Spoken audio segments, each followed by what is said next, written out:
বন্ধুরা, এটা কিন্তু রায়গঞ্জ সুদর্শনপুর। তো সুদর্শনপুরের ঠাকুরটা কিন্তু খুবই সুন্দর করেছে। আর আমরা তো এবার রায়গঞ্জের ঠাকুর দেখতে পারিনি, বাইরেই ঠাকুর দেখতে গিয়েছিলাম। তো তোমরা তোমাদের সাথে ভিডিওটা শেয়ার করেছি।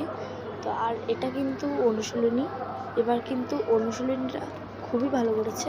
অনুশীলনী আর সুদর্শনপুর তো প্রতিবারই ভালো করে, তো অনুশীলনীটা এবার আরও অনেক ভালো করেছে, দেখে খুব ভালো লাগলো। আর সুদর্শনপুর প্রতিবারই খুবই ভালো করে। তো দেখো, আমি মানে কি বলবো, এটা সিনটা করেছে, নারীদের সিন করেছে, খুবই সুন্দর করেছে। তোমরা দেখো,